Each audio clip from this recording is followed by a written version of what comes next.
سبحانك لا علم لنا إلا ما علمتنا إنك أنت العليم الحكيم رب اشرح لي صدري ويسر لي أمري واحلل عقدة من لساني يفقهوا قولي رب زدني علما.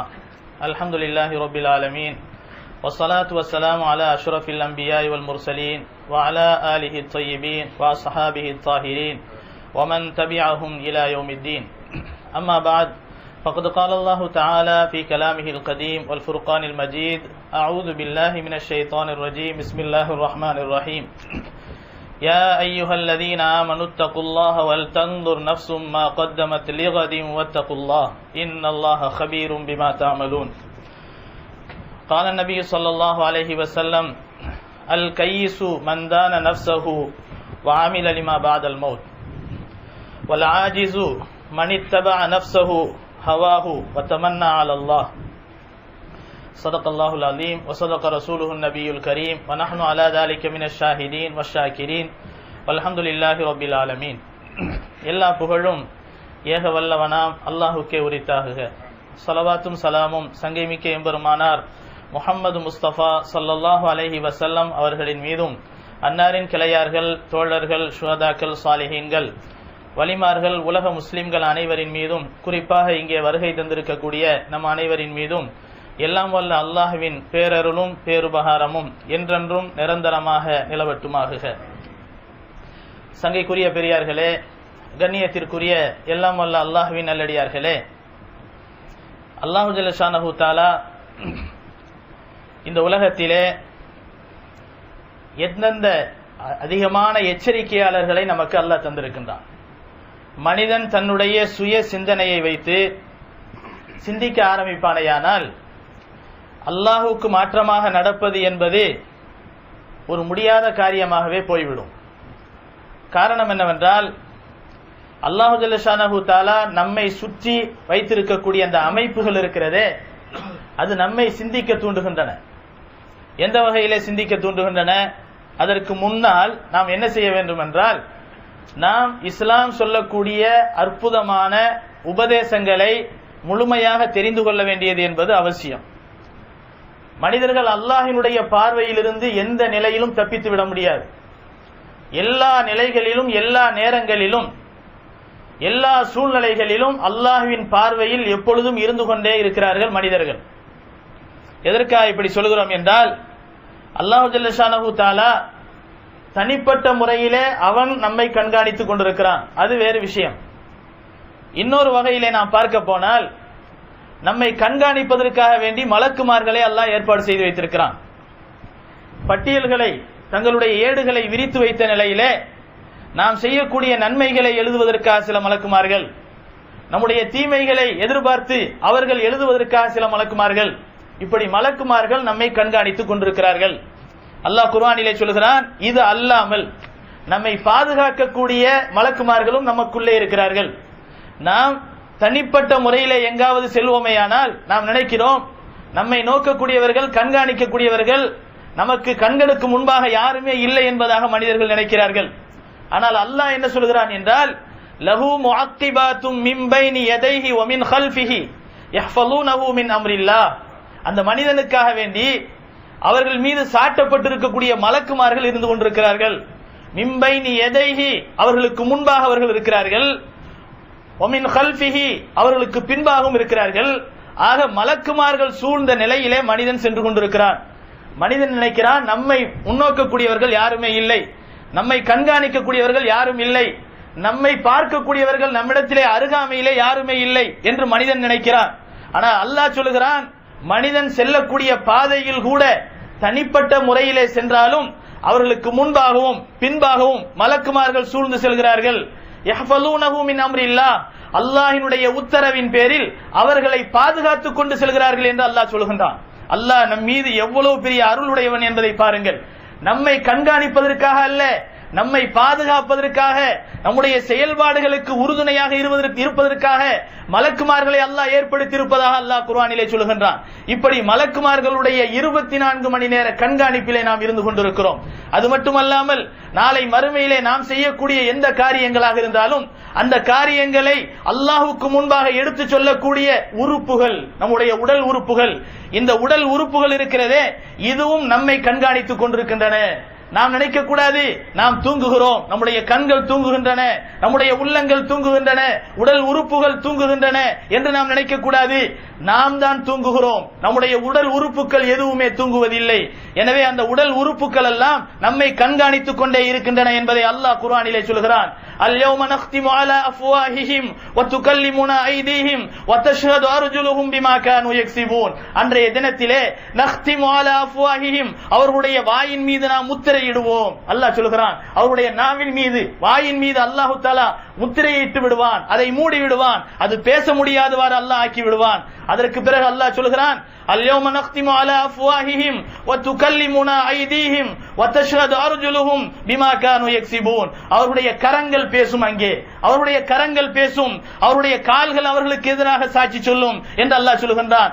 யௌம நஹ்ஷுரு அதாஉல்லாஹி இலன் நாரி ஃபஹும் யூஸஊன் ஹத்தா இதா மா ஜாஊஹா ஷஹித அலைஹிம் ஸம்உஹும் வ அப்ஸாருஹும் வ ஜுலூதுஹும் பிமா கானூ யஅமலூன். அல்லாஹ் சொல்கிறான், அன்றைய தினத்திலே எதிரிகள் எல்லாம் அல்லாஹ்வுக்கு முன்பாக ஒன்று கூட்டப்படுவார்கள். அந்த நேரத்தில் ஹத்தா இதா மா ஜாஊஹா ஷஹித அலைஹிம், அங்கே வருவார்கள் எல்லோரும். எப்படிப்பட்டவர்கள் வருவார்கள்? ஷஹித அலைஹிம் ஸம்உஹும், அவருடைய செவிகள் அவர்களுக்கு எதிராக சாட்சி சொல்லும். வஅப்ஸாருஹும், அவருடைய பார்வைகள் அவர்களுக்கு எதிராக சாட்சி சொல்லும். வஜுலூதுஹும், அவருடைய தோள்கள் எல்லாம் அவர்களுக்கு எதிராக சாட்சி சொல்லும். அவருடைய மேனியிலே போர்த்தப்பட்டிருக்கக்கூடிய தோள்கள் அனைத்தும் அவர்களுக்கு எதிராக சாட்சி சொல்லும். வகாலு லிஜுலூதிஹிம் லிம ஷஹித்தும் அலைனா, மனிதன் அந்த நேரத்திலே அந்த தோள்களை, தன்னை மூடி இருக்கக்கூடிய தனக்கு எது அழகு என்பதாக நினைத்தோமோ அந்த தோள்களை பார்த்து மனிதன் கேட்பான். லிஜுலூதிஹிம் லிம ஷஹித்தும் அலைனா, எதற்காக எங்களுக்கு எதிராக சாட்சி சொல்கிறீர்கள்? இவ்வளவு நாட்களாக நாங்கள் செய்த தவறுகளுக்கெல்லாம் உறுதுணையாக நீங்கள் தானே இருந்தீர்கள், எங்களுக்கு உதவியாளர்களாக நீங்கள் இருந்தீர்கள், எங்களோடு சேர்ந்து செயல்பட்டீர்கள், எங்களுடைய அழகுக்கு இலக்கணமாக நீங்கள் அமைந்திருந்தீர்கள். இப்படி இருக்கக்கூடிய நிலையிலே நீங்களே எங்களுக்கு எதிராக சாட்சி சொல்கிறீர்களே, என்ன காரணம் என்று கேட்கிற போது அந்த தோள்கள் சொல்லும், அந்த செவிகள் சொல்லும், அந்த பார்வைகள் சொல்லும், காலு அன்தகனல்லாஹ் அன்தக குல்ல ஷை, எல்லா வஸ்துக்களையும் பேச வைத்த அந்த அல்லாஹ் எங்களை இன்றைக்கு பேச வைத்திருக்கிறான்.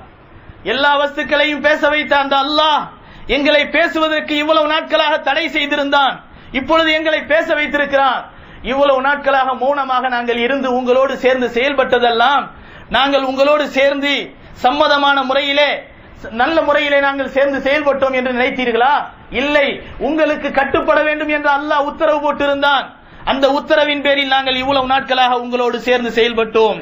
ஆனால் இப்பொழுது அல்லாஹ் எங்களை பேச வைத்திருக்கிறான். நீங்கள் எதை விஷயத்திலே எல்லாம் அவர்களை பார்த்தீர்கள், என்னென்ன பார்த்தீர்கள், இந்த மனிதன் என்னென்னவெல்லாம் செய்தான் சொல்லுங்கள் என்று அல்லாஹ் சொல்கிறான். அந்த நேரத்திலே தான் அல்லாஹ் சொல்கிறான், அல்-யௌம நக்திமு அலா அஃப்வாஹிஹிம் வ துகல்லிமுனா ஐதீஹிம் வ தஷ்ஹது அர்ஜுலுஹும் பிமா கானூ யக்ஸிபூன். கண்ணியமானவர்களே, அல்லாஹ் சொல்கிறான், அந்த நாளையில் அவர்களுடைய நாவுகளுக்கு சீல் போடப்படும், அவர்களுடைய வாய் மூடப்படும். உலகத்திலே பேசிக் கொண்டிருந்தது அந்த வாய் மட்டும்தான், ஆனால் அங்கே அந்த வாய்க்கு பூட்டு போடப்படும். ஆனால் உலகத்திலே எதெல்லாம் பேசக்கூடாது என்று அல்லாஹ் தடை விதித்திருந்தானோ அவை அனைத்தும் அன்றைய நாளையிலே பேசும். இதுதான் மனிதனுடைய நிலை. மனிதனுக்கு அடுத்தபடியாக சாட்சி சொல்லக்கூடியது ஒன்று, அல்லாஹ் நம்மை 24 மணி நேரம் கண்காணிக்கிறான். இரண்டாவதாக மலக்குமார்கள் நம்மை கண்காணிக்கிறார்கள். அல்லாஹ் குர்ஆனிலே சொல்கிறான், மா யல்ஃபிது மின் கௌலின் இல்லா லதைஹி ரகீபுன் அதீத். மனிதன் சொல்லக்கூடிய ஒரு சொல்லாக இருந்தாலும் அதை கண்காணிக்கக்கூடிய மலக்குமார்கள் எழுதுகிறார்கள் என்று அல்லாஹ் சொல்கிறான். மா யல்ஃபிது மின் கௌலின் இல்லா லதை ரகீபுன் அதீத். அதை எழுதக்கூடிய மலக்குமார்கள், ரகீப், அதீத் என்ற மலக்குமார்கள் இருக்கிறார்கள் என்று அல்லாஹ் சொல்கிறான். அடுத்து மலக்குமார்கள். மூன்றாவதாக நம்முடைய உடல் உறுப்புகளினுடைய சாட்சிகள். நான்காவதாக என்னவென்று சொன்னால், நாம் எந்த பூமியிலே வசிக்கிறோமோ அந்த பூமிகளுடைய சாட்சிகள், அந்த பூமிகளுடைய சாட்சிகள். அல்லாஹ் குர்ஆனிலே சொல்கிறான், இன்னா நஹ்னு நுஹ்யில் மௌதா வ நக்துபு மா கத்தமு வ ஆசாரஹும் வ குல்ல ஷைஇன் அஹ்ஸைனாஹு ஃபீ இமாமின் முபீன். சூரத் யாசீனை காலையிலே ஓதாதவர்கள் பல பேர் கிடையாது. பல பேர் ஒவ்வொருடைய தங்களுடைய தொழில் துறைகளிலும் யாசீனை ஓதிக்கொண்டுதான் இருக்கிறார்கள். எத்தனை பேருடைய உள்ளத்திலே இந்த கருத்துக்கள் பதிகின்றன, இந்த ஆயத்துகள் அவர்களுக்கு உபதேசமாக இருக்கின்றன. குர்ஆனுடைய வசனங்கள் பரக்கத் நிறைந்தது, இதிலே எந்த ஒரு பொய்யும் கிடையாது, சத்தியமான விஷயம். ஆனால் பரக்கத்தை பெறுவதற்காக மட்டுமல்ல இந்த குர்ஆன். குர்ஆனுடைய வாழ்க்கை இருக்கிறதே, அதைத்தான் அல்லாஹ் எதிர்பார்க்கிறான். வெறுமனே குர்ஆனுடைய வசனங்களை ஓதுகிறோம், ஆனால் அல்லாஹ்வுக்கு மாற்றம் செய்கிறோம் என்று சொன்னால் அல்லாஹ் குர்ஆனிலே சொல்கிறான், யார் குர்ஆனை புறக்கணிக்கிறார்களோ அவர்கள் மீது சாபம் இருக்கிறது என்று அல்லாஹ் சொல்கிறான்.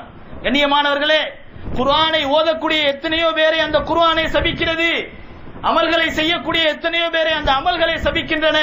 காரணம் என்னவென்றால் அமல்கள் அமலாக இருப்பதில்லை, தொழுகைகள் தொழுகைகளாக இருப்பதில்லை, திலாவத்துல் குர்ஆன் திலாவத்துல் குர்ஆனாக இருப்பதில்லை, வெறுமனே சடங்குகளாக மனிதர்கள் செய்து கொண்டிருக்கிறார்கள். இதை அல்லாஹ் எதிர்பார்க்கவில்லை. சில பேரினுடைய தொழுகை தொழுது முடித்ததற்கு பிறகு அல்லாஹ் அதை பழைய கந்தல் துணியை போன்று சுருட்டி அவனுடைய முகத்திலேயே வீசுகின்றான் என்று பெருமானார் ஸல்லல்லாஹு அலைஹி வஸல்லம் சொல்கிறார்கள்.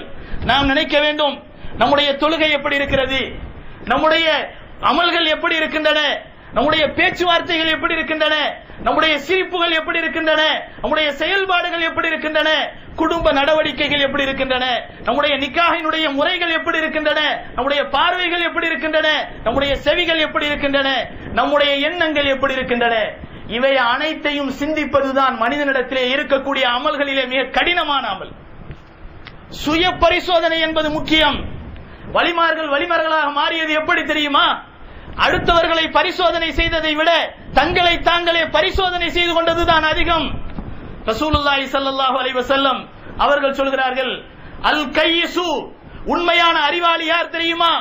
அல் கையிசு, உண்மையான அறிவாளி யார் தெரியுமா? மன் தான நஃப்ஸஹு வ அமில லிமா பாதல் மௌத். தன்னுடைய உள்ளத்தை பற்றி நினைத்து பார்ப்பான், தன்னுடைய எண்ணங்களை கணக்கு கேட்பான், தன்னை பற்றி அவன் சிந்தனை செய்வான். வ அமில லிமா பாதல் மௌத், தன்னுடைய பலகீனத்தை உணர்ந்து, தன்னுடைய அடிமைத்துவத்தை உணர்ந்து, தன்னை படைத்த அல்லாஹ்வை நினைத்து அவன் என்ன செய்வான்? நாளை மறுமைக்காக வேண்டிய அமல் செய்வான். அவன் தான் உண்மையான அறிவாளி.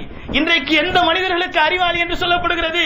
தொழுகையை மறந்தவன், நோன்பை மறந்தவன், பொருள்கள் சிதறி கிடக்கின்றன, நிறைந்து கிடக்கின்றன, ஹஜ் உம்ராவை மறக்கின்றான். இதையெல்லாம் மறந்த நிலையிலே, பிசினஸிலே தன்னுடைய உள்ளங்கள் அனைத்தையும் மூழ்கடித்த நிலையிலே, முழுக்க 24 மணி நேரமும் தூங்குவதற்கு நேரம் இல்லை, சாப்பிடுவதற்கு நேரம் இல்லை, குடும்பத்திலே நேரம் கொடுப்பதற்கு நேரம் இல்லை, இப்படி எதற்குமே நேரம் இல்லாமல் 24 மணி நேரமும் உழைப்பு என்று சொல்லி பணம் என்று சொல்லிக் கொண்டே மனிதன் அலைகிறானே, இந்த மனிதனை அறிவாளி என்று சொல்கிறோம். இவனா அறிவாளி? நபியினுடைய கண்ணோட்டத்திலே இவன் அறிவாளி அல்ல. சம்பாதிக்கின்ற பொருள்களை அல்லாஹ்வினுடைய ஹக்கிலே எப்படி நாம் செலவழிக்க வேண்டுமோ அப்படி செலவழிக்க வேண்டும். இவன் அறிவாளி.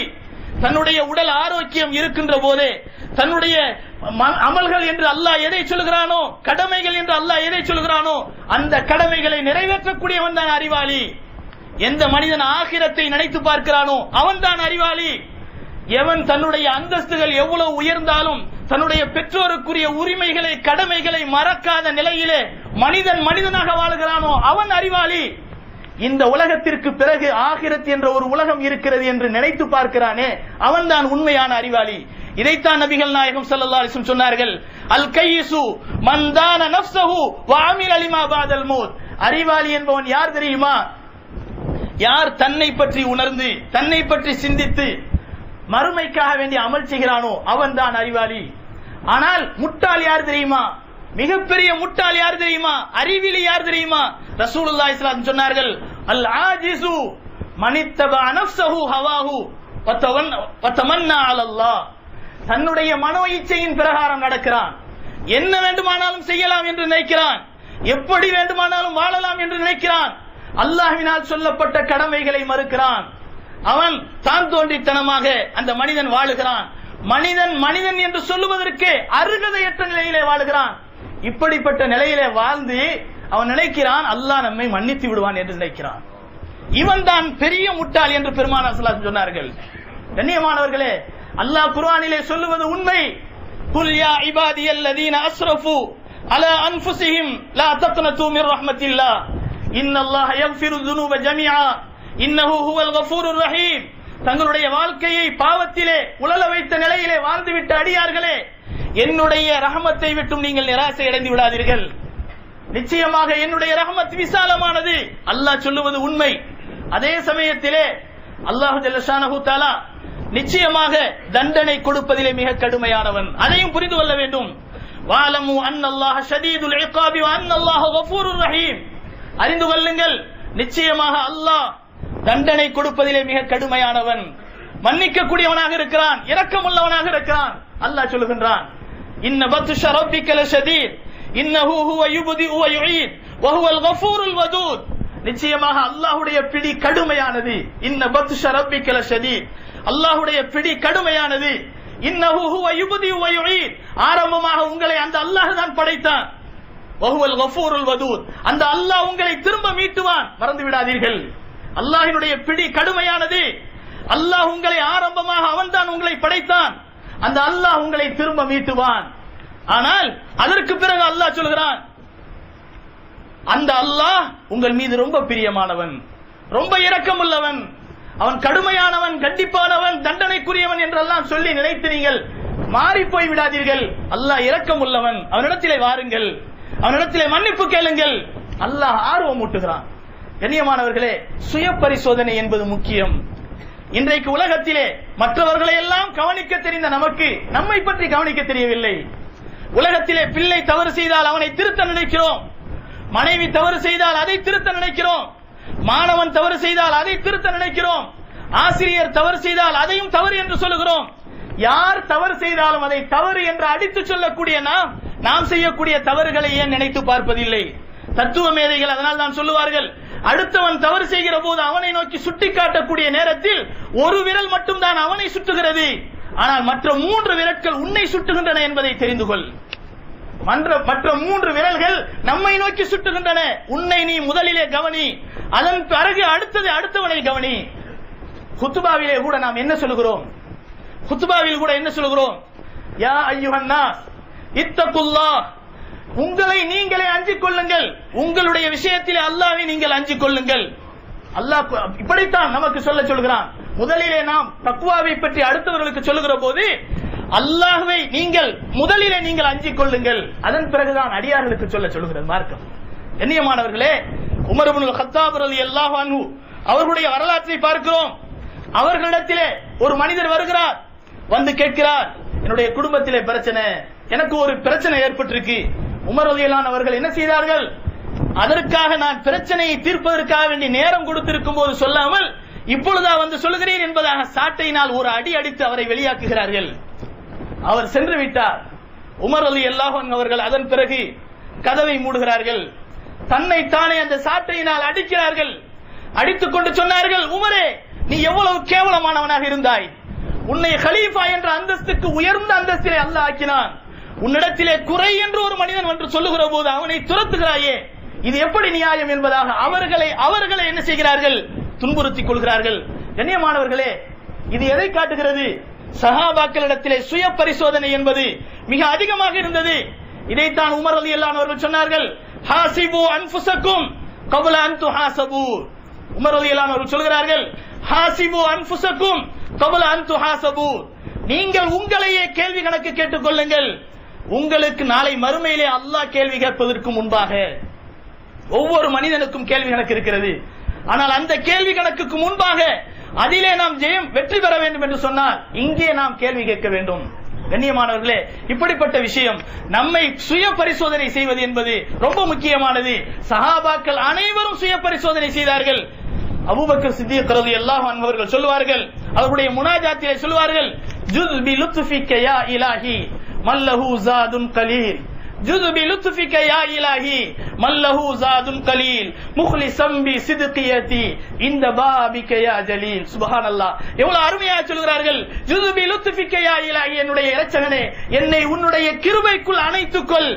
மல்லஹு ஜாதுன் கலீல், எந்த அடியானிடத்திலே எந்த விதமான நன்மையினுடைய சேருதலும் இல்லை, நன்மையினுடைய எந்த பட்டியலும் இல்லை, அந்த அடியானாகிய என்னை உன்னிடத்திலே சேர்த்துக்கொள் யா அல்லாஹ். முக்லிஸம் பி சித்கியதி இந்த பாபிக யா ஜலீல், கண்ணியமானவனே, மகத்துவம் மிக்கவனே, உன் வாசலுக்கு நான் வந்திருக்கிறேன், உண்மையான நிலையிலே பரிசுத்தமான எண்ணத்தோடு வந்திருக்கிறேன், எனவே என்னை நீ உன்னுடைய அரவணைப்புக்குள் அரவணைத்துக்கொள் என்பதாக அபூபக்கர் சித்திக் ரலியல்லாஹு அன்ஹு சொல்வார்கள். கண்ணியமானவர்களே, அல்லாஹ் நமக்கு உள்ளத்தை கொடுத்தது, சிந்தனையை கொடுத்தது நம்மை பற்றி சிந்திப்பதற்காக. நாம் மறுமைக்கு செல்ல வேண்டியது இருக்கிறது, அல்லாஹ்வுக்கு முன்பாக நிற்க வேண்டியது இருக்கிறது, மறுமையிலே அல்லாஹ்வுக்கு பதில் சொல்ல வேண்டியது இருக்கிறது என்பதை உணர்ந்து உண்மையான மக்களாக வாழ்வதற்குரிய தௌஃபீக்கை அல்லாஹ் நம்